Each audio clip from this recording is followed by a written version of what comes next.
folks. Welcome back to Ancient of Days. This is William, or Bill Schnoebelen. Welcome to life.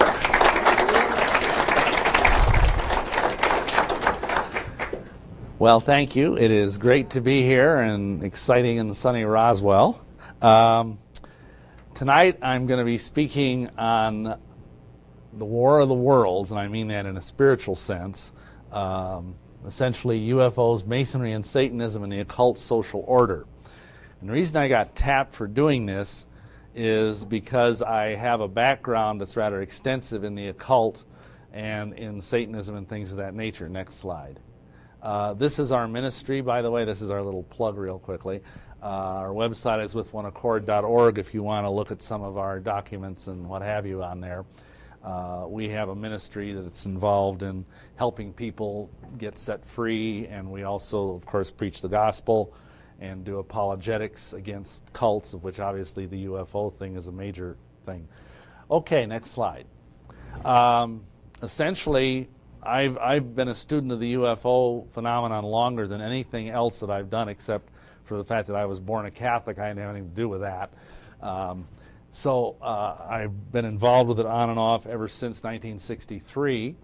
And I think there may be a correlation here, because in my experience, and I've talked to some of the other people here that do this kind of work, and we all pretty much agree that for most people that are victimized by UFO-type phenomenon or are obsessed with it in some other way, it's because, in fact, they have some kind of occult involvement. And that seems to be the case with me. In my case, oddly enough, I had a nun give me a book when I was in, 8th grade by Frank Edwards. I'm sure a lot of you have heard of him. He was one of the kind of Fortean type writers that did a lot of stuff with UFOs. That just totally got me hooked on UFOs. Since that time, and I'm just going to run through this real briefly because we've got a lot of stuff to cover tonight, I was told in college, I wanted to be a priest. My whole life, I've been obsessed with religion, as you'll see by the time we're done here tonight. But how many of you realize that religion is not necessarily what Yeshua, Jesus, is all about? He's about something entirely different from religion. But in my case, when I was in minor seminary, I had a professor tell me that I should do the same thing that Jesus did, which is to study the occult, because I was going to be a priest. And in Catholic doctrine, there's this idea that a priest is another Christ. And so therefore, I went and started reading books on the paranormal, books on ESP, on UFOs. And by the time 1968 rolled around, I was a sophomore in college, I'd been initiated a first-degree witch. In 1972, I was ordained a spiritualist minister and a medium. I was trained as a medium with the Alliance of Divine Love. I became a Druidic high priest in 1973, July. I became a Wiccan high priest in September of that same year. Now, for reasons that are best left undiscussed, that same year I also made a legal name change to Christopher P. Syn, S-Y-N, because supposedly that had numerological and karmic relationships that I was supposed to fulfill. In 1974, August, we moved to Milwaukee to start a network of covens there. In 1975, in Milwaukee, I began studying Masonry. I was made an entered apprentice that year in Heartland Lodge number 122. In 1975, I read the Satanic Bible for the first time and ended up joining the Church of Satan. This gets more bizarre, don't worry. In 1976, I was ordained to the Old Roman Catholic priesthood, because you can't be a Satanic priest until first you're a Catholic priest. In 1976, November, I was raised to the sublime degree of a Master Mason, although there's really nothing sublime about it. But 1977, I was made a Knight Templar, which is 10th degree York Rite. Oh, I forgot to say, next slide. This is me as a brand new witch. This is sort of my hippie period. This is taken in 1969. And so as you can see, I got a lot of gray hair since then. And believe it or not, most of this happened all in one night, and if I have time, I'll tell you that story. I became a warlock in the Church of Satan in April of '77. I was made a bishop in the Gnostic Catholic Church, which is a Crowleyan version of the Orthodox Church, in July of that year. In 1977 September, I was created a 90th degree Mason in the Rite of Memphis Mitzrayim. I was also brought into voodoo that year. And finally, my last step before getting born again, in August of 1980, I was baptized a Mormon. And that same year, I was also made a Shrine Noble, a 32nd degree Mason, and I got a master's degree in theology from a Catholic seminary. You think I was a little confused spiritually? So let's see, at the same time, I was a Mormon, I was getting a Catholic theology degree, I was a Shriner, and supposedly you can't be a Catholic and a Mason at the same time. And I was also practicing voodoo, and, you know, one thing I didn't mention, I was also a practicing vampire. So, pretty bizarre stuff. Well, I finally received the Grand Sovereign Inspector General 33rd degree in Continental Freemasonry. That means it was a degree from Europe, not from America. Then I attained 34th degree in the Palladium in January of 1981. In May of that year, I was finally, change the slide here. This is a picture of me as a satanic priest. As you can see, I kind of cut my hair and stuff, but actually, this was taken right about the time I have short hair at that time because I had to work as a security guard, and that's the funny thing. I mean, everybody tells you, if you join the satanic religion, you'll get wealthy and rich and powerful beyond your wildest dreams. And I was working as a security guard for minimum wage, so it just shows you the devil's a liar. Amen. Anyhow, the funny thing that happened to me on the way to being a Mormon, I was called to be an institute teacher. Now, the Church Institute of Church Educational System is an adult education thing. It's an arm of Brigham Young University. And I was asked to teach a course in the New Testament. See, the amazing thing you've got to understand about my story is even though I had a master's degree from a Catholic seminary in theology, I never read the Bible. I had never read Paul's epistles, even though I took a course in Pauline theology. Got good grades in it too, but for all the good it did me. So for the first time in my life, I had to actually read the entire New Testament from cover to cover. And you know, you probably heard the expression, how a broken clock is right twice a day. Well, that's true of the Mormon Church. They got one thing right, at least. They use the King James Bible for their Bible. So I actually read through, and the more I read in the Bible, the more I realized that Paul could not have been a Mormon.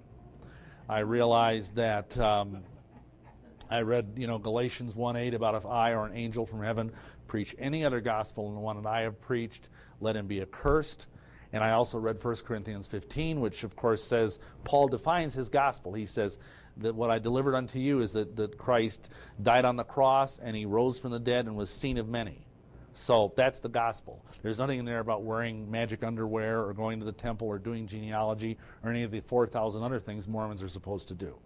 So I finally, in June 22nd, 1984, I knelt at the foot of my bed and gave my heart to the Lord, asked him to be the Lord and Savior of my life. And guess what? He did it. Hallelujah. So that was the beginning of my new life. I told you all of that, and that's probably the quickest I've ever done my testimony. That's like light speed, for me. If you want the full version, you can either get our book, Lucifer Dethroned, or you can get on our website and get a video that's called Exposing the Illuminati from Within. Oh, I forgot to tell you, I also was inducted into the Illuminati. I left that one out for some reason. Just a little thing, I want to add, next slide. Important thing. What did all these apparently different organizations have in common? Well, as we shall see, the commonality in all things was that they all have something to do with UFOs. Now, that might surprise you, but you're going to see how all this comes together in a really very sinister little web. Next slide. Basically, we're going to be operating on certain principles. I don't think any of these are going to be news to you, except unless maybe this is your first time at this kind of a conference. We're going to use the Bible as our absolute standard of truth, both in terms of doctrine and also in terms of history. And also the other thing is that while the Bible does not discuss aliens or, flying saucers per se, we believe there are significant prophetic implications in the current connection between the UFO phenomenon and, for example, the New Age movement, the various saucer cults, the witchcraft and satanic movements, and also with Freemasonry. Next slide. well, I'm going to kind of go through this fairly fast because it's already been talked about several times, but I think a key warning for our day is what is in Luke 17:26. Yeshua, Jesus said, "As it was in the days of Noah, so shall it be in the days of the Son of Man." And of course, the only sin that was really specifically mentioned, although I'm sure there was plenty of other wickedness going on, was the fact that the sons of God were coming down to marry the daughters of men. And of course, that produced the giants in the earth and the Nephilim. So, next slide. You're going to get slightly different viewpoints on this, and since I'm one of the last people to talk, you're going to get mine last. I do agree. I think that the UFO phenomenon is essentially a demonic/fallen angelic phenomenon. In my personal theology, as I understand the Bible, I think there's a difference between demons and fallen angels. They're entirely two different things. It's like comparing a mosquito to a human being to compare a demon to a fallen angel, just so we're clear on that. And we've done like 10 or 12, 15 years of doing deliverance on people too as part of our ministry. So we've had a lot of opportunities to, to test that theory empirically. What happens here is that this angelic activity is a source of much of the reporting on alien activity and supposed alien races. Next slide. Now, the way I look at this, and this may be different from how some of the other speakers do, but when you look at the various classic alien races that are supposedly out there in ufology, you have the Nordics, you have the reptilians, and you have the Greys. Those are the main classifications. There are also sub-classifications. What I believe is that when you see a Nordic, I hope you don't, but if you do, you're looking at a fallen angel in a more pristine condition. Because obviously angels are beautiful beings in their original state. The problem is if you're a fallen angel, you've just cut yourself off from the one source of beauty, of creativity, of love, and of power. So what happens? You start resembling your new father, the worm, the dragon, the serpent. And so gradually, fallen angels start degenerating. Like I say, they're gone to seed, and they end up looking reptilian.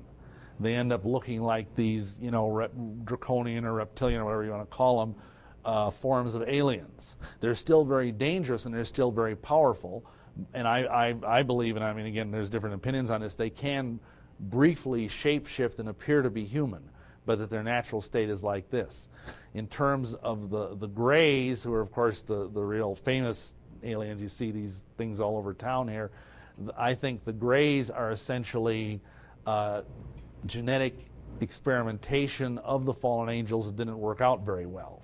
So therefore, they're functioning kind of like drones. They're like the workers. I don't think they're very smart. In my experience, they're kind of almost robot-like in what they do. So that's how I look at things. And so I think there, in my humble opinion, I think there really are, fallen angelic technologies out there. I think there are spacecraft or whatever you want to call them, aircraft that really do exist in the physical plane. I don't think it's all just, somehow spiritual or holograms or whatever. But again, that's not a thing we need to debate. Next slide. I think behind all of this are very high-level angelic powers, because a lot of people, they think, well, okay, fallen angels, that's fine, but we forget about what Paul tells us in Ephesians 6:12. He talks about principalities and powers. Again, the word archon has been already mentioned, which is the Greek that's used in here. Rulers of the darkness, spiritual wickedness in high places. Again, this was discussed earlier. I'm not going to spend a lot of time on it. But these are beings that, again, a whole other order of magnitude above fallen angels. These are the Elohim, the gods, if you will, plural, members of the divine council. And again, Michael has already talked about that, so I'm not going to spend a great deal of time with it. Next slide. Now, I take it for granted as an operating premise that some fallen angels, or of whatever variety, are at the pinnacle of all false religious systems, promoting deception to keep people away from true salvation. So, for example, there's a principality that's over Freemasonry. There's a principality that's over Mormonism. There's a principality that is over different, UFO type groups, and and of course, it's not like these things are all separate. Satan has a hierarchy, and it might be a kind of chaotic, disorganized hierarchy. My experience with it when I was in Satanism is that the hierarchy, it's kind of like the mafia. You knock each other off, you beat each other up, and whoever gets on top, ends up winning, and that's, of course, the exact antithesis of the kingdom of heaven. But you would expect that. So I believe there's a network of these beings. You talk about a conspiracy, and I think, anybody who's literate in the Bible, who understands what the scriptures say, would be a blank fool not to say that, yes, there is a conspiracy out there. There's a conspiracy both at this level and to a lesser degree even on the physical human level. But the humans are just the puppets. And these fallen angels are, in fact, the ones that we really need to worry about. There's a network of beings that is responsible for the administration of UFO cults in general, Freemasonry, Satanism, and every other group that's out there that is a counterfeit gospel, because all these things offer a counterfeit gospel that is not of Yeshua or Jesus. Next slide. Now, this talk is going to be partly anecdotal and autobiographical. It's going to be partly historical and explanatory, but I often get asked by people, do you think you were abducted or something as a child? Because you got to understand something. People look at my life and they think, well, what were you, insane or something? Because not many people end up, being a Satanist and drinking human blood and, snorting cocaine until it's coming out their eyeballs. It's just not the typical. When you have someone, you say, I was raised in a very nice household. My parents were devout Catholics. They were wonderful people. It was very much a leave it to beaver childhood in every sense of the word. And so people ask me, well, why did you end up being so weird? I tell, hey, it's all me. I can't say, oh, my father, beat me, or my mother, made me dress funny or something like that. It's all me. But there are some rather strange things that were going on. From the time I was 6 or 7 years old, I was intrigued by flying saucers.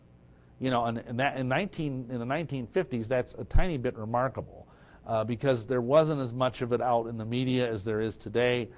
My parents wouldn't even let me see science fiction movies or horror movies. I think the first anything like that I saw was The Time Machine, and that was like in the early 60s. But I had this unexplained experience or interest in the paranormal. And I had 3 significant life experiences I want to talk about that may have something to do with my very strange spiritual trajectory. The first one, and you can look at these that I'm about to suggest, and if you look at them from one standpoint, it's kind of looking at a sculpture. You can look at it from different perspectives. If you look at it from one standpoint, you can say, oh, well, that's some kind of occult defilement. Or you could look at it from another sense and say, wow, that's some weird alien thing, So let's just see what we got here. When I was about 11 years old, 12 years old, somewhere in there, I went out trick-or-treating. Back then, nobody ever had any teaching that was not something you should let your kids do. So I went out every year and went trick-or-treating. I always looked forward to it. And I was out with my friend, and we were going door to door. It was a beautiful, clear October night. And all of a sudden, I was walking along, I looked up at the sky. And instead of the sky being this beautiful canopy of stars, it was totally black. And from one horizon to the other, as far as I could see, there were these black, leathery beings clinging to the dome of the sky. They looked half like bats and half like something else. And they had red eyes, and those red eyes opened. And they blinked down at me, and I felt this shiver go through my entire being. And I was just sort of transfixed by this. And my friend had kept walking. And he all of a sudden turned around and realized I was like 10 feet behind him. And he says, hey, Bill, what's going on? And I looked at him, and I looked up, and it was the sky again. But I felt somehow unclean. I felt like I had been touched by something, even though at that age I didn't even understand what that meant. But I felt like I needed a shower. Well, a few years after that, and I'd already started getting interested in the occult, every other summer, my parents would go up to Rhinelander, Wisconsin, and they'd rent a cabin up there, and we'd spend a week on this lake up there. It was very nice. Although I don't know if any of you have heard about Wisconsin, but Wisconsin is like the strangest state in the Union. Amen? You know, and it's not just because they're cheeseheads or something. I mean, there's an awful lot of weird people in the north woods of Wisconsin. And I lived in Wisconsin for 10 years, so I think I can say that. I mean, this is a state that produced Jeffrey Dahmer, that produced Ed Gein, that, you know, and those are just the famous ones. There's all sorts of, there's actually a whole book about this. It's called Wisconsin Death Trip. And if you go up in north woods of Wisconsin, you're going to see some things up there that are totally bizarre. Well, what happened to me is my parents had gone out, and they left me in the cabin, and I was sitting on the dock looking at this beautiful, pristine lake at night, you know.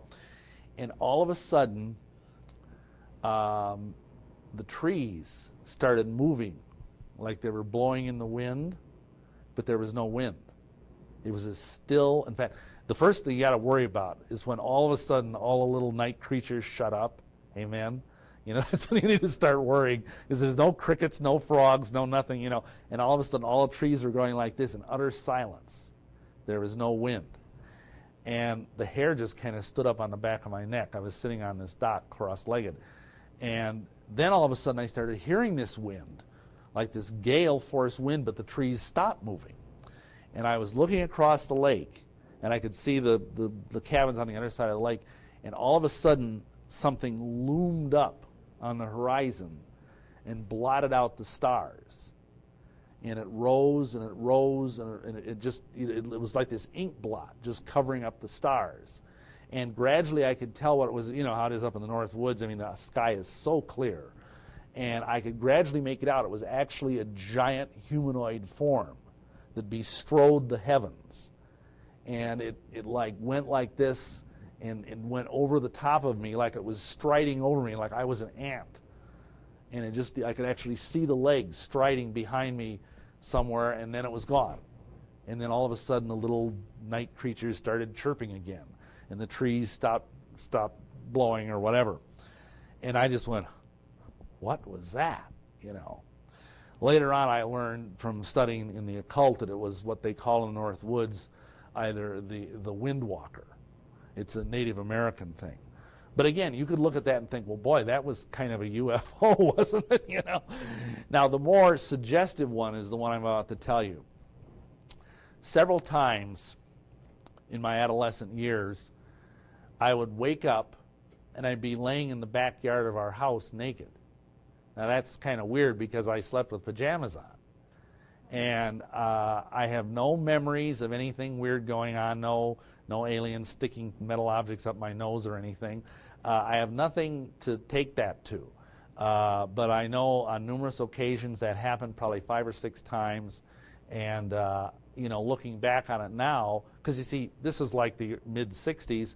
I had not run across the story of the hills and which I think the first documented report of someone having missing time and alien abductions. I just thought I was sleepwalking. And maybe that's all it was, but I guess in the process of sleepwalking, I took off my pajamas. So anyhow, that was I think, something that might have brought me into this realm where I started looking for weird things. Next slide. Basically, I went to college. I already kind of told you how I got involved with witchcraft. And part of we met this man, quite an extraordinary fellow. He was the Grand Master of all Druids, and he claimed that there had been a conjunction in the heavens in 1972 that had been assigned to him, that he was supposed to go forth into the outside world and once again teach Druidism to the world. That he was an ancestor of Scottish immigrants that had fled the British Isles under the persecution of Cromwell, because Cromwell was going after witches and Druids big time. So he lived up in the mountains of Arkansas. And we went down to study under him. And this was quite a fellow. He was a Grand Master Druid of North America. He was also a 33rd degree Mason and a Mormon bishop. So, you know, and the guy had an enormous knowledge of the occult. And the way it worked is he had this like commune type of thing, and during the morning we had to work for him. That was the way we kind of paid off our classes. And then afternoon, we would sit at a picnic table and he would teach us about astrology and the occult and all this strange stuff. And then at night, after dinner, we'd have another, because it was cooler then, you know, we'd have more classes. Now, what was very, very strange is that after about a week of being down there, we were all sitting at this table. It was beautiful, beautiful summer night. And all of a sudden, this silent, and all I can describe it as was a UFO, came over the horizon. And it was like a big round thing, or kind of oval-shaped thing with lights all around it. And it totally silent. And it stopped right over the mountaintop and just hovered there for the entire class. And there was like about 6 or 8 of us in this group. And we all kind of looked at each other like, should we say something? You know, I mean, because he was just totally like, there's a UFO up in the sky. And the thing looked huge. I mean, it was, you know, it looked like the what do they call it, the bottom part of a dirigible, you know, like on the Goodyear blimp. You know, the part that they have the people in, the gondola, that's the word I'm looking for. But it was absolutely silent. We could actually see figures. They appeared to be humanoid figures looking out the windows at us. And finally, after a couple of nights, because this happened like maybe 20 times over the course of the summer, finally we got up the nerve to ask him, well, what is that? You know, and he just sort of smiled knowingly and just sit there and kind of like, let's just get back to our studies, you know. So that was really very strange, because it was the first time I'd ever seen what appeared to me to be a genuine UFO. And it was, I mean, I would guess it was probably 200 or 300 feet above us in the sky. The other thing that happened at that time is we all stayed in tents. And one night we were trying to get ready for sleep, and all of a sudden I felt this presence. Now, mind you, at this time I was a trance medium. I was an ordained spiritualist minister.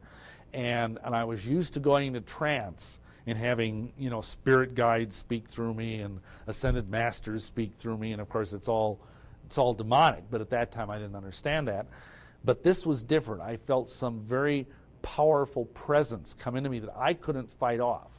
And it was this utterly alien intelligence. I mean, it was like something was almost trying to erase my brain and put some wholly other kind of cerebral method of processing stuff in my head instead. And my wife, well, at that time we weren't married yet, Sharon, she realized something was going on, and she started trying to use all of this magical stuff to throw it out. And finally, you know, she loves telling this story. One of many times she saved my life, I think. She jumped on top of me, pulled out her anathema, which is like this witch dagger, and she stuck it at my throat. And she says, basically, you've got one choice, what's ever in there. Two choices, either leave or I'm going to cut his throat, and you won't have a body anyway. And so the thing just whoosh like that, and it left. And I felt totally drained by it. And that's when I got my first gray hairs. So what was that? It could have been just an attempt at possession by a very high-level demonic being, or it could have been something else. Next slide.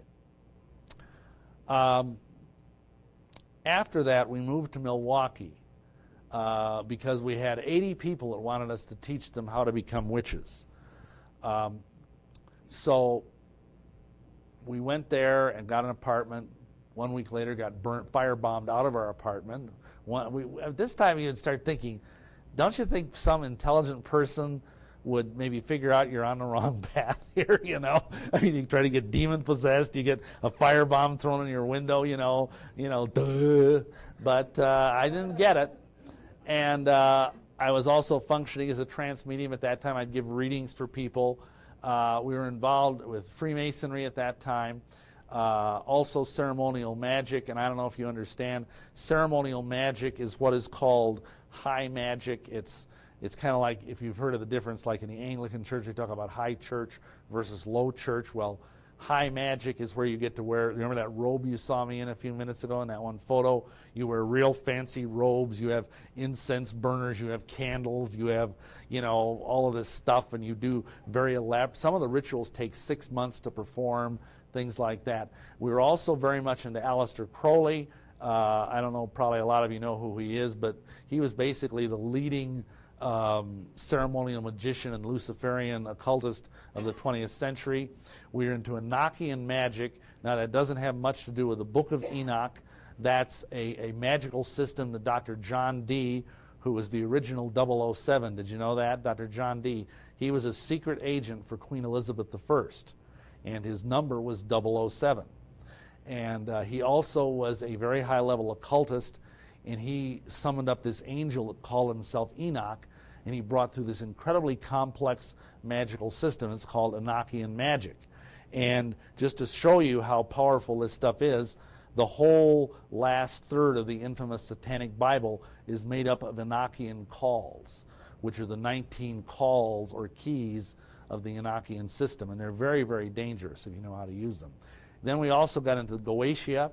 Goetia comes from a corrupted form of a word that means howling. And it's where you do these real strange kind of incantations that are so far away from any kind of normal human speech, it indeed sounds like you're howling. Next slide. Anyway, these wonderful spirit guides that I trusted so much, one night in January of 1978, they told me I was to go out at midnight, this is in January, mind you, in Wisconsin, to a nearby park and wait for a UFO. And I thought, well, this is interesting, you know, because, of course, we'd had that experience down in Arkansas, and I was still very interested in UFOs at this time. So I was obedient to the heavenly vision. I went there to the park and got out of my car and walked down to where I was supposed to be. And a large oval ship, it didn't look like the one I'd seen in Arkansas, but it was sort of a vaguely similar design, hovered over the park, came in, and the light just, and this was like, you know, after midnight, the light just suffused the whole park, and I remember it kind of burning into my brain, and that's all I remember, except in kind of a dreamlike way. And you know what was very strange about what I remembered? I remember being standing there before like this panel, this committee that mostly looked human, although there were a couple of people who looked very alien on it, and they were grilling me about my knowledge of Masonic secrets. They were asking me questions. In Masonry, you have to memorize certain things, and they were seeing how good my memory was. They were giving me this Masonic catechism back and forth. That's all I remember, and then the next thing I know, I was laying on the ground, freezing to death in the middle of this park in January. So, you know, now that's probably the closest thing I've had to actually some sort of a UFO thing up to that point. Okay, next slide. I mentioned Aleister Crowley. We're going to talk about him more now. This guy wrote very copiously, but this is the most pertinent thing. He said there are beings of intelligence and power far beyond, of a far higher quality than anything we conceive of as human.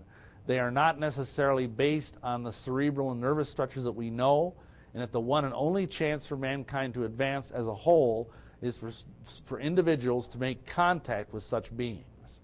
So this is the guy who boasted that he was the evilest man of the 20th century. And this is what he was teaching to his disciples. Next slide. He was a brilliant but evil individual. And oddly enough, this guy was the ultimate preacher's kid nightmare. His parents owned a brewery. And at some point, right before he was born, his father got born again. And he became a member of the I think it's called the Select Plymouth Brethren, which is a very, very strict evangelical sect. And he sold the brewery and used a lot of the money from selling it because he didn't think it was appropriate to run a brewery anymore, which I would agree with. And he went and traveled around preaching. He was like an itinerant preacher. So little Edward Alexander Crowley, which was his birth name, was raised by his mother. And his mother was very, very, let's just put it this way, she could have really benefited from a high colonic. Very, very strict. And anytime he would disobey, and let's face it, kids disobey, you know, that's what kids do sometimes. Finally, she started saying, "You're such a disobedient child, you're like the great beast." And so she started calling him the great beast. I mean, talk about negative reinforcement, amen? So when Crowley grew up, he took that as a badge of honor. And when he went to Cambridge, one of the first things he did was he got a toad from the biology laboratory, baptized the toad, by immersion no less, as Jesus Christ, and then crucified it upside down. And that was his way of basically spitting on his parents' religion. And since that time, he basically went on and started drinking and carousing. And then he found the Golden Dawn, which was the consummate occult society of 19th century England. And he joined that, and from there he basically went on to become an extraordinary occultist. He was a poet, a mountain climber, and he could play 8 chess games blindfolded and win. He was also the leading ceremonial magician of his day and a Luciferian. Next slide. Something happened in 1904. He married this lady, poor woman, Rose Kelly. Every woman he ever got involved with ended up either committing suicide or becoming an alcoholic or a drug addict. But for their honeymoon, he decided he wanted to go to Egypt and spend their honeymoon night in the king's chamber of the Great Pyramid. So that's what they did. He did a magical ritual there that night, and he said the chamber, which is very dark, of course, because they don't have lights in there, was suffused with a blue light. Well, the next day they went to the Cairo Museum to do some, looking around at the artifacts, and his wife all of a sudden walked down to this deserted corridor to the end, and there was this Egyptian artifact that's called a stele, S-T-E-L-E, and she went up to it, and she said, like she was in a trance, "This is Ankh Na Khonsu." And he went up and he looked at it, and he looked down, and it was exhibit number 666 in the museum. And he had this epiphany. And he thought at that moment, yes, I'm the reincarnation of this priest prince, Ankh Na Khonsu. So they went back to their hotel room. She ended up going into a trance and told him that he should sit down and receive this book. He got this book, which is called Liber Alvel Legis. In English, it means the Book of the Law. And this is like the holy book of the Crowleyan religion. The religion is called Thelema, which is the Greek word for will. And it's cardinal, just like, like in Judaism, you have the Shema, Deuteronomy 6:4, and in Christianity, we have the Golden Rule. Well, the total thing of Thelema was, do what thou wilt shall be the whole of the law, love is the law, love under will. And he believed this was the beginning of a new age. He thought that the Christian religion was part of the Aeon of Osiris, who was a slain and risen God, and that now it was going away, and that the new age would be the Aeon of the crown and conquering child. And this was in 1904. Well, anyway, next slide. The deities that are talked about in this book are called Nuit, Hadit, and Rehur Kuit. And Nuit is a star goddess, Hadit is like her consort, and Rehur Kuit is the hawk-headed god of war. He's often known as Horus, if you're familiar with Egyptian mythology. And Crowley was one of the first magicians to openly talk about gods from other planets or galaxies.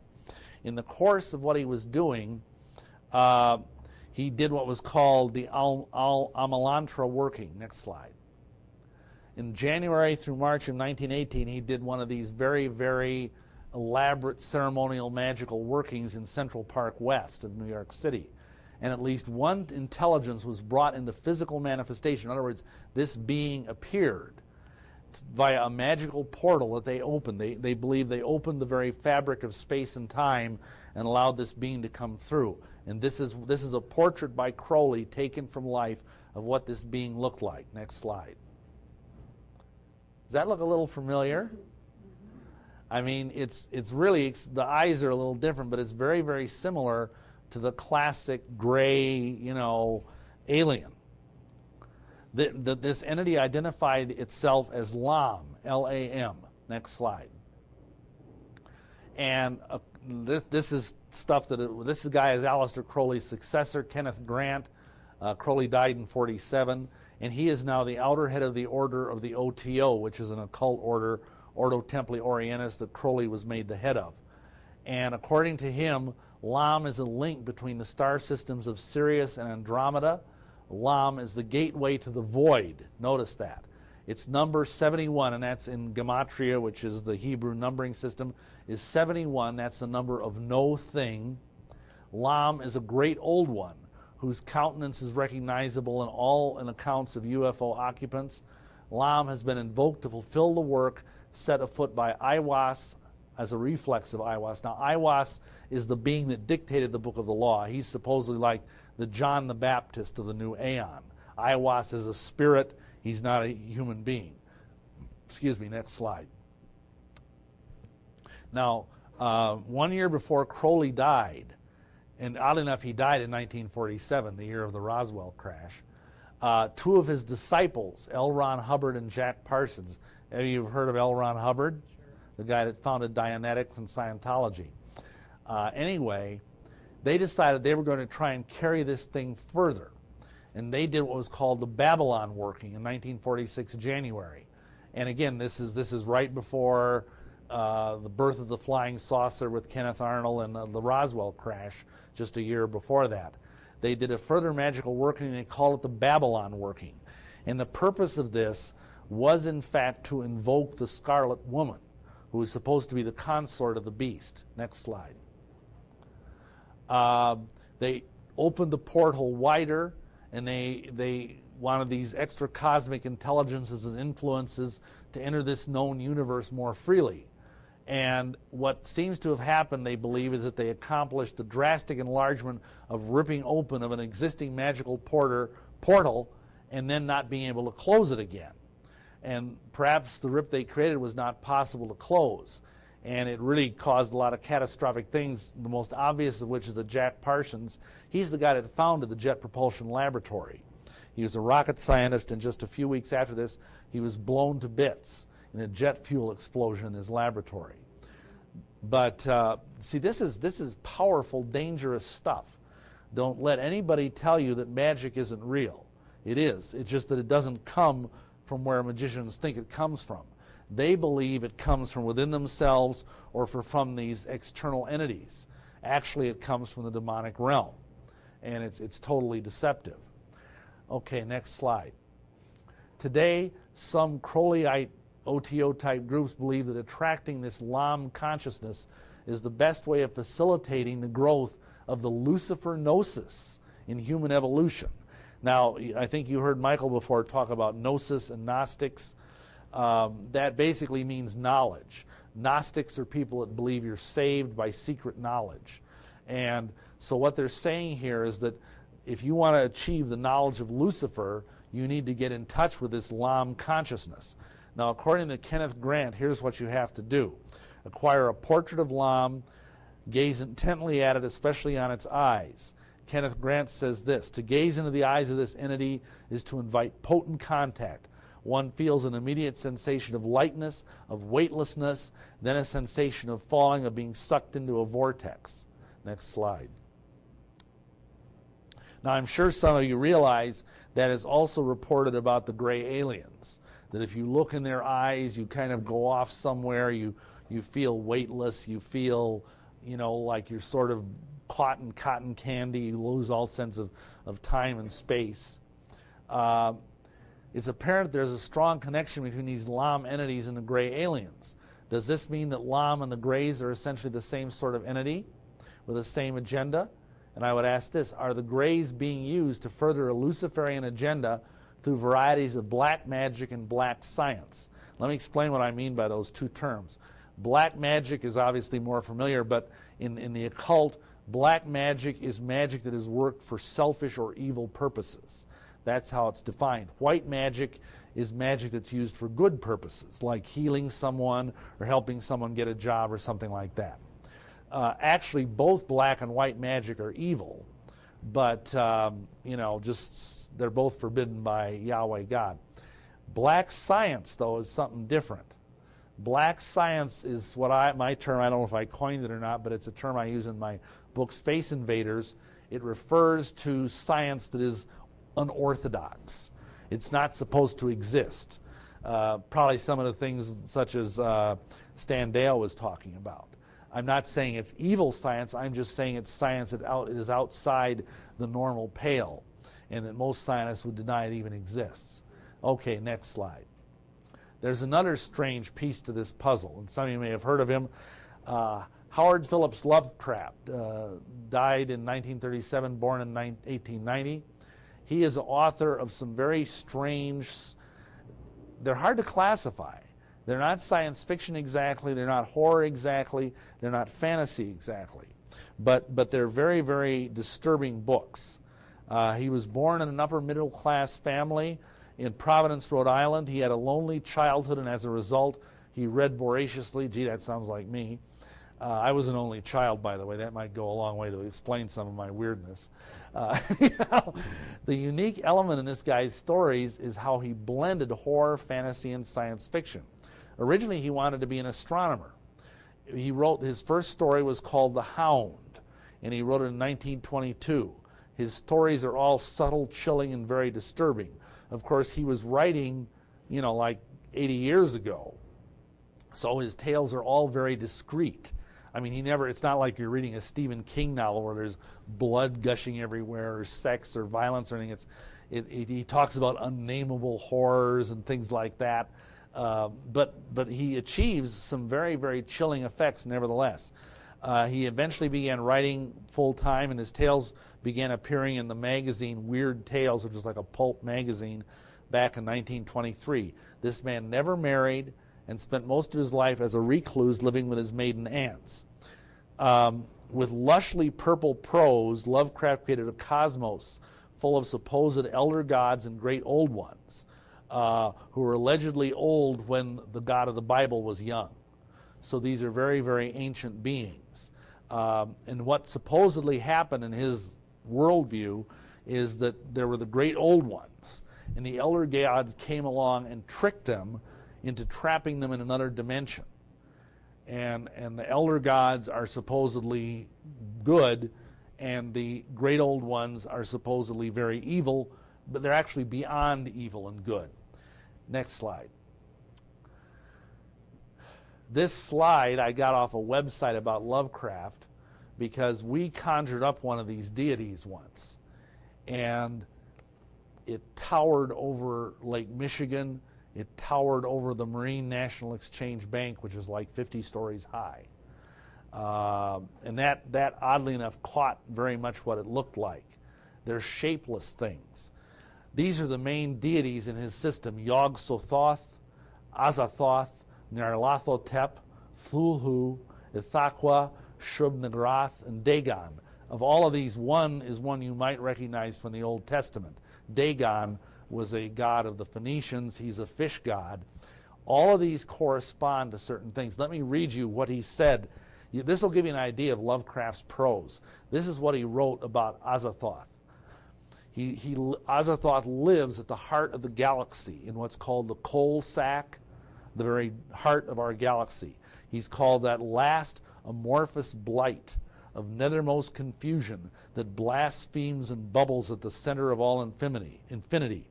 The boundless demon sultan Azathoth, whose name no lips dare speak aloud, and who gnaws hungrily in inconceivable unlighted chambers beyond time, amidst the muffled, maddening beating of vile drums and the thin, monotonous whine of accursed flutes, to which the detestable pounding and piping dance slowly, awkwardly, and absurdly the gigantic ultimate gods, the blind, voiceless, tenebrous, mindless other gods, whose soul and messenger is the crawling chaos Nyarlathotep. That's one sentence. I get chills just reading it, mainly because I've faced some of these entities. Nyarlathotep figured very prominently in an experience I had. Thulhu is a sea being who supposedly sleeps under the sea in the dead city of Urlier, and he only reaches us through our dreams. Ithaqua is the windwalker. That's what I think I saw on that dock in Rhinelander, Wisconsin. Shub-Niggurath is an giant, unspeakable earthworm thing, and of course Dagon is another sea deity. Next slide. Though regarded as fiction by most readers, an incredible cult following, in more than one sense of the word, has arisen around Lovecraft's pantheon of world-shattering gods. And several occult masters have commented on how closely these resemble the pantheon of solar phallic deities from Crowley's system.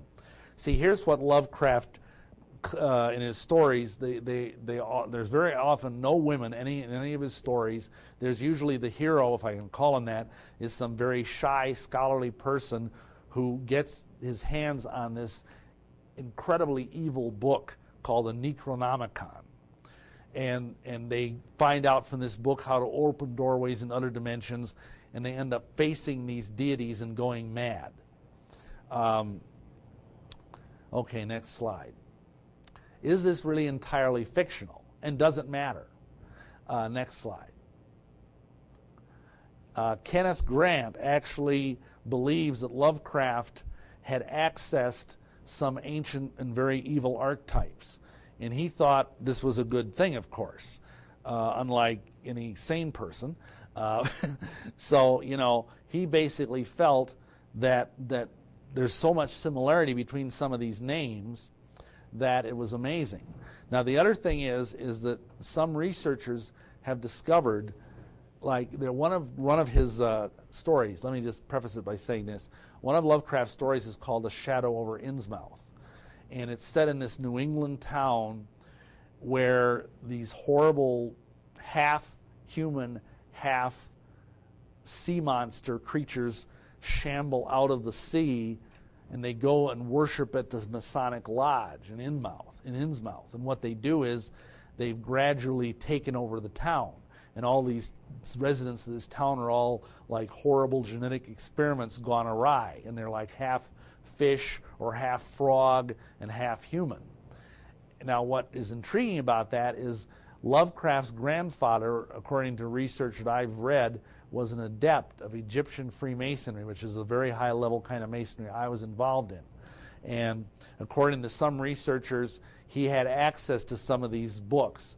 And though Lovecraft claims his works were fiction, he lived his own life as if they were not fiction. Two books that are mentioned most prominently in his work are the Necronomicon and the Von Aussprechlichen Kulten, which means of unspeakable cults. And basically, there is actually a Necronomicon out there that you can buy, and it's actually fake.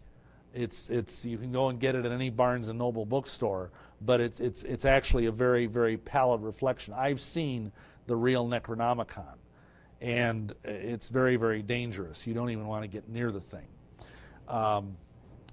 What's interesting about Lovecraft is that even though he said his works were fiction, he acted like he was haunted his whole life. Though he lived in Providence, he was terrified of being near the ocean. He lived the life of a hermit and a recluse, mainly communicating with friends by mail. He seemed to have a morbid terror of ever going underground. He wouldn't go into a basement. He would never go into a subway or anything like that because he knew that's where these beings lurked. He was morose and sickly and died at the fairly young age of 47. Next slide. But how does this all fit in with UFOs? Well, for the first time in fiction, Lovecraft was portraying transdemonic entities as if they were science fiction characters from distant space or time. Whether by chance or malignant inspiration, he captured the concept of incredibly alien entities who come to Earth and destroy and corrupt the souls of men. Next slide. This was a spiritual war of the worlds, and it's actually very close to the truth. Again, if you read abduction literature, quite often you'll see where when people are confronted by the Greys or whatever, they're paralyzed with fear. They're paralyzed with terror. And I know, for example, Whitley Strieber, however he says his name, he talks about how in his abduction experiences that they're just this kind of nameless dread, and that's exactly what Lovecraft so successfully described, you know, because the human soul, when it comes in contact with this kind of implacable evil, it just withers up like an old geranium. And I did this kind of magic. It's called Trans-Yugothian magic, because in Lovecraft's system, the planet Pluto is called Yuggoth. And this magic comes from beyond our solar system, so it's called Trans-Yugothian magic. And I'll tell you, it's the most dangerous stuff I've ever done. Next slide. Like the Greys, I kind of talked about this, the great old ones can inspire unspeakable terror in those who see them.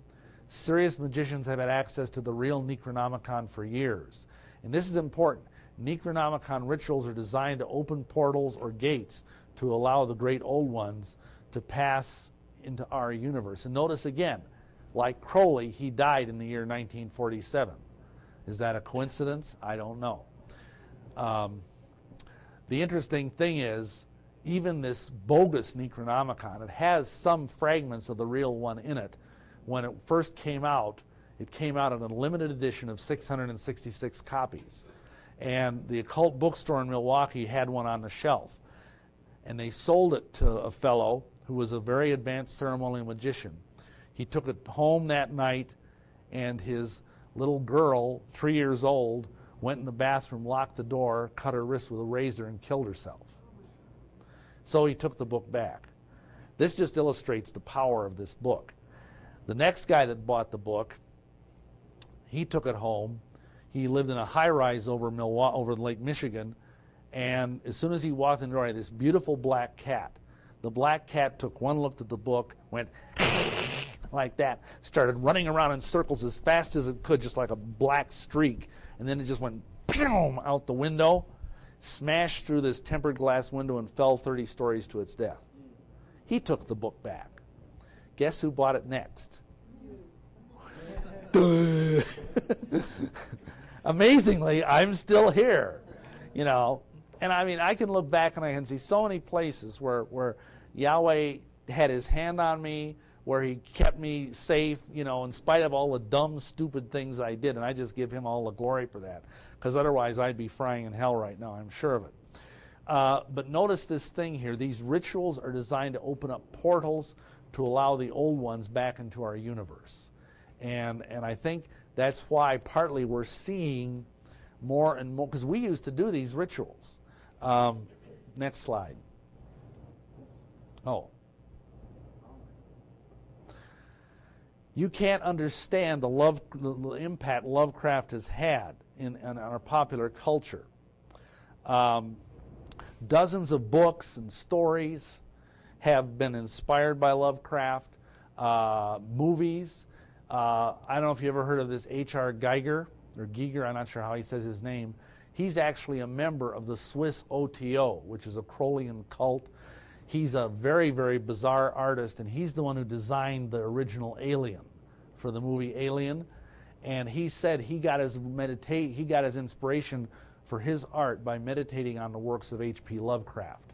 And I'm sure probably a lot of you have seen the movie. It's considered a horror classic, but that is very similar to some of the things you see when you conjure up these kind of entities. Interestingly enough, the sequel to the Satanic Bible is called the Satanic Rituals, and it actually has 2 authentic Lovecraftian or Trans-Yugothian rites in it.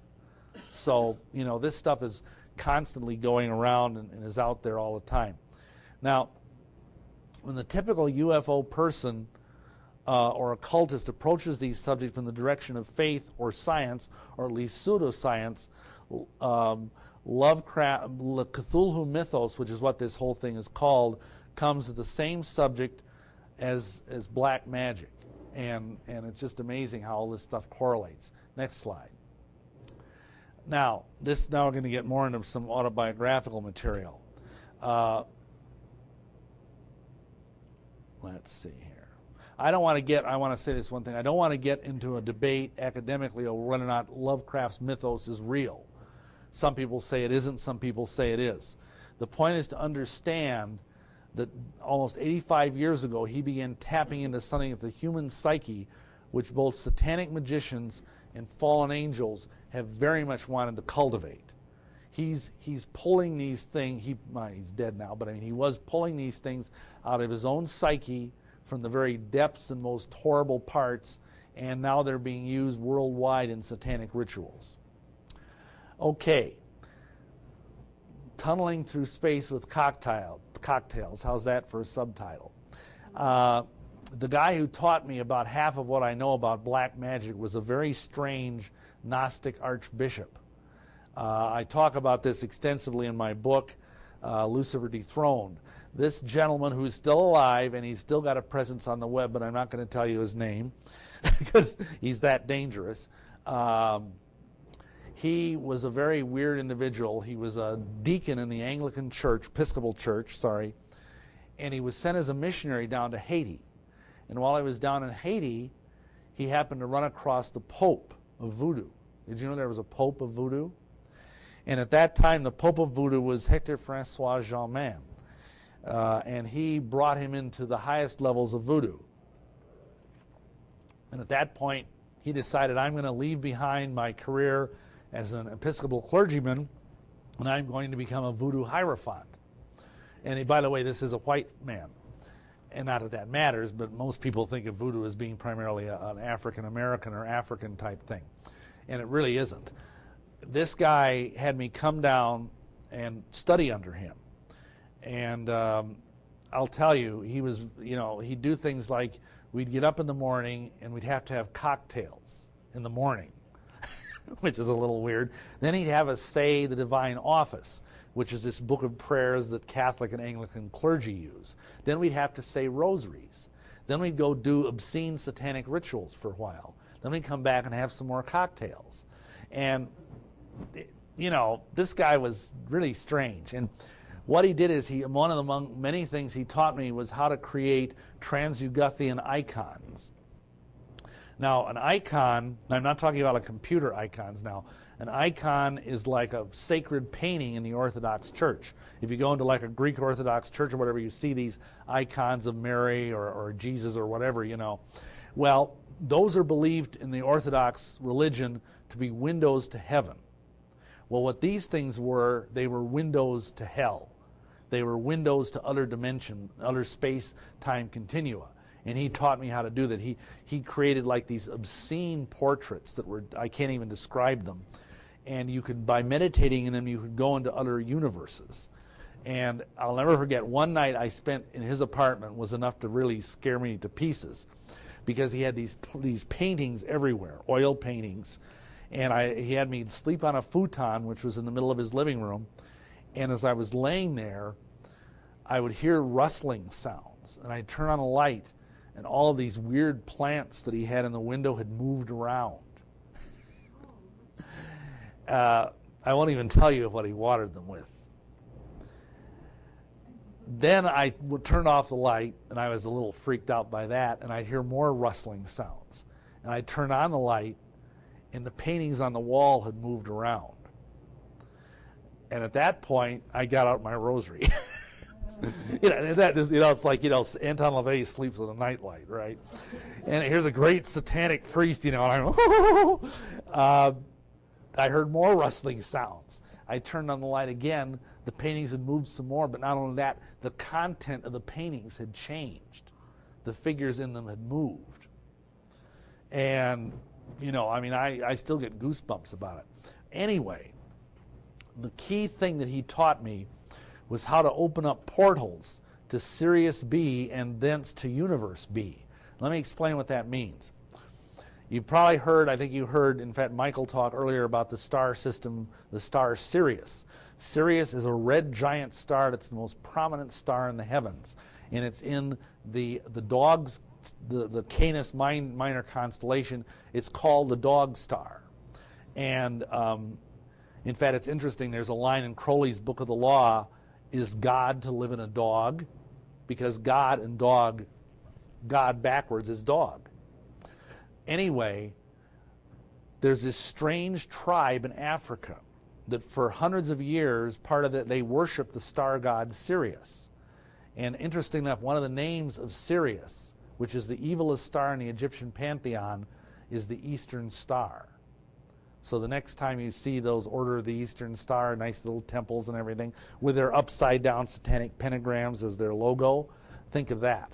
Anyway, this tribe claimed that there was a dark twin to Sirius, even though they had no telescopes, they had no nothing. And they only found out after they got radio telescopes that Sirius does have a dark twin, and it's Sirius B. And magicians understand that by invoking Sirius B, they can go into other dimensions and other universes and conquer those universes, use the power from those universes to fuel their own magical power. That's part of satanic theology. Next slide. You do this through what is called the tunnels of Typhon. And Typhon is an Egyptian destroyer god. through the use of voodoo. See, a lot of people think voodoo is this very primitive, we looked at it very kind of, I hate to say it, in a racist way, kind of condescendingly. It's actually an extremely sophisticated magical system. And you notice this word here, qliphote. Qliphote is the Hebrew word for shell or harlot. And this is the backside of the Kabbalistic tree of life. And it's the evilest part of all Jewish mysticism. And naturally, dummy me, I was invoking it. You travel through these tunnels of Typhon into other dimensions through non-Euclidean geometry, and we used applied evil and terror as energy constructs. I was taught how to perform masses to star gods and crystalline intelligences from other galaxies in order to gain more and more power. See, this is like a weird blend of Satanism and science fiction. And I guess that's what I want you to get off of this. Next slide. The other thing we did is he taught me in voodoo there is a thing called the loi. These are like the great old ones of voodoo from an African perspective. And you see here this very strange, this is what's called a veve. And if you've ever looked at documentaries about Haiti and voodoo, they draw these either on buildings or they draw them with flour on the ground. They're extremely elaborate and they're used, this is like the veve of Dambala, who's one of their main deities. Next slide. Now isn't this interesting? This is they call this Bois, Grand Bois des Îles, which means the great forest under the sea. And I learned from this guy that this is Cthulhu. This is their icon of Cthulhu. And notice how much it looks like an alien, a gray alien. Next slide. Now, this is my last autobiographical experience. Well, not quite. This was very illuminating. And I'll leave it to you whether this is actually something that happened as an alien abduction or was a satanic ritual.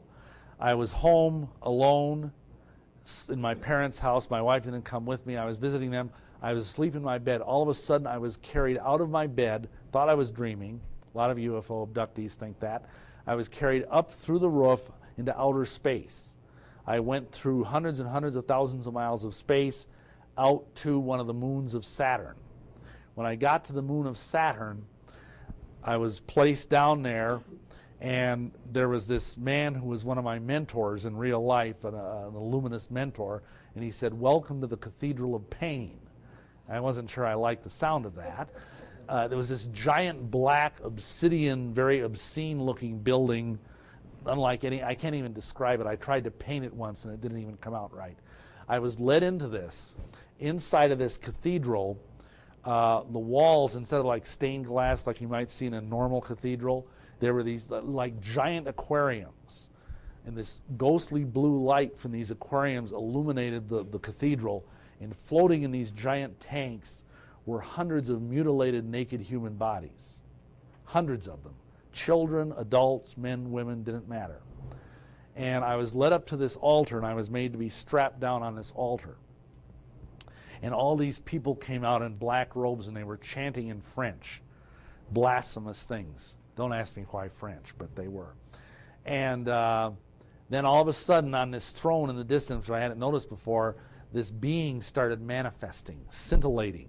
And it appeared part of the time to be a goat, a giant goat. Part of the time it appeared to be a winged bull, and part of the time it appeared to be a, did this screensaver go? Oh, there we go.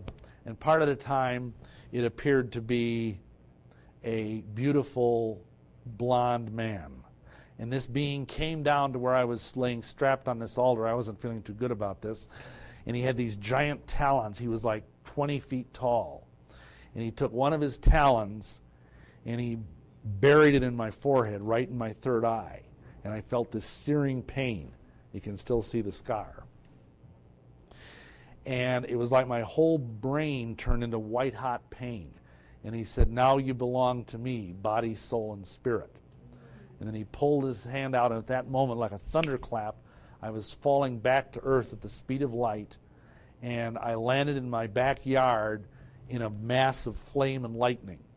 And at that moment, oddly enough, what came to my mind are the words, oddly enough, of Jesus, where he said, "Behold, I saw Satan fall like lightning from heaven." and the ground was actually smoldering around me. The lawn was this big mass of burned grass. And I just staggered back into the house and had the world's worst headache and fell asleep. And fortunately, my father didn't think to ask me why there was a big burned thing on the lawn the next day. Now, what was that? Was that an alien abduction? Was that a satanic initiation? You decide. Next slide. Finally, the Mormons have been mentioned a couple times, and I don't want to let anything I'm saying here be taken as that I'm attacking Mormons. Most Mormons are wonderful people, but a lot of them, if you know them, are obsessed with UFOs.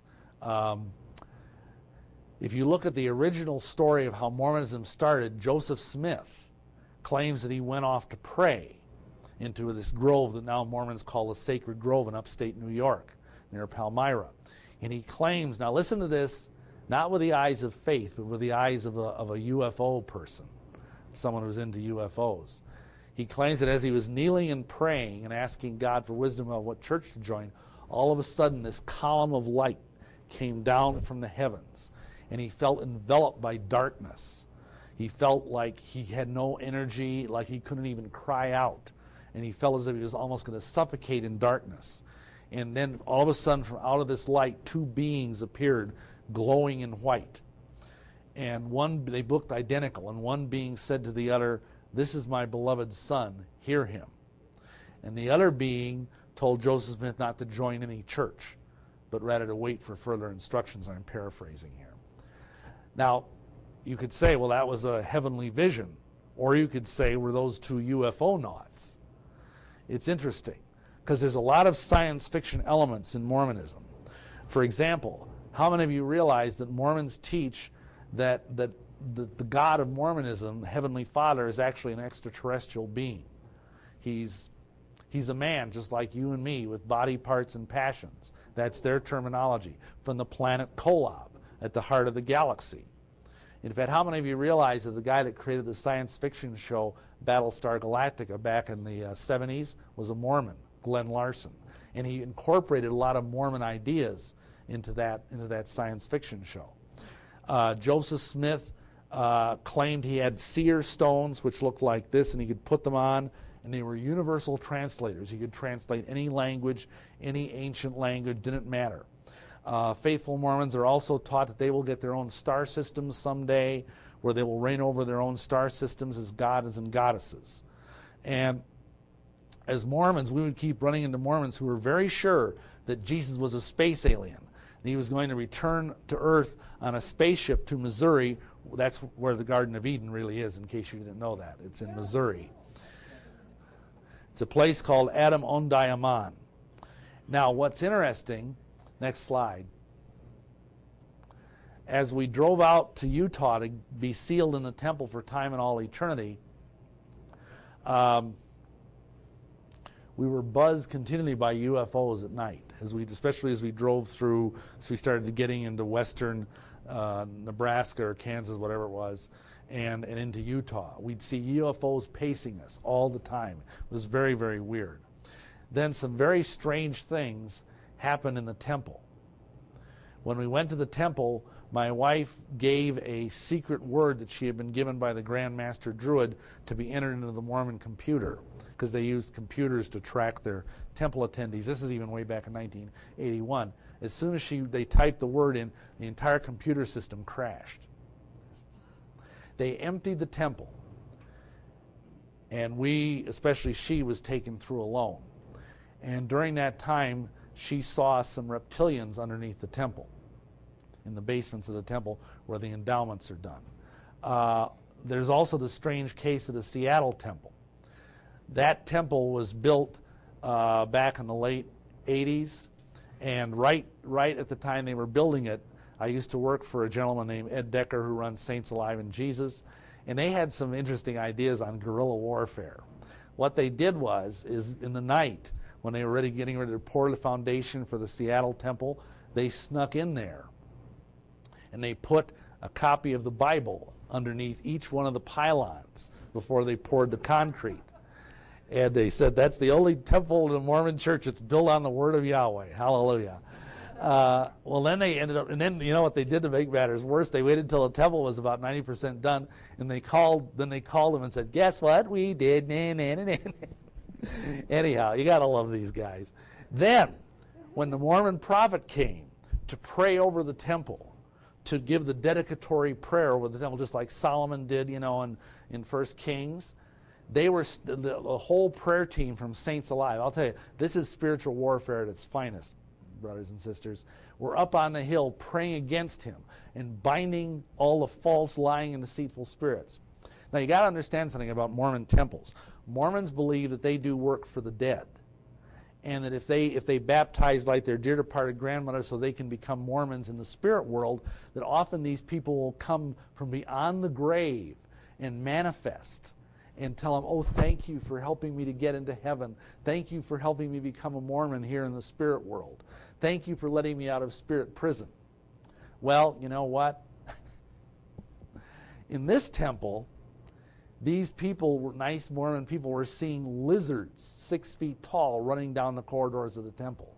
It was like the demons were not able to deceive. They were being seen for what they really were, whether they were fallen angels or whatever, I don't know what they were, but we had many women, especially women have more sense about these things than men do, amen? And they just said, "I want out of this church. I don't care what I got to do." And they came, and we got more than a dozen different women coming and saying that they were seeing like these 6-foot-tall giant lizards running through the halls of the Seattle temple. So make that, and then the funny other thing is that there's been numerous reports. We have at least 2 people that have said when they were underneath the Mormon temple, because there's like 5 or 6 levels beneath the Salt Lake Temple. And believe it or not, they would see reptilian beings under there. Next slide. Now, obviously, some of what I've shared here could be called anecdotal evidence. But from this partially historical and partially autobiographical narrative, I've drawn some strong, I think some strong conclusions can be drawn. Next slide. It is evident that right before the rise of the modern flying saucer era, an extraordinary convergence of spiritual forces were coming together. The Theosophical Society and Spiritism, Crowley's influence, Lovecraft's popularization of the concept of dreadful star gods lurking over the earth. Next slide. In my own life and career in the occult, UFOs and aliens, notice this, always seemed to be waiting in the wings. They were always there. Today, more than ever before, this synergy between the occult and UFOs is growing. And we, as the body of Messiah, must stop hiding our head in the sand and respond to this need. Next. I believe the only answer to this tag team of black magic and black science is the power and healing of the Holy Spirit. We as a church must respond both intellectually but also compassionately to the millions of hurting and deceived people who are out there. And if we don't do it, who's going to, brothers and sisters? Thank you, and Yahweh bless you.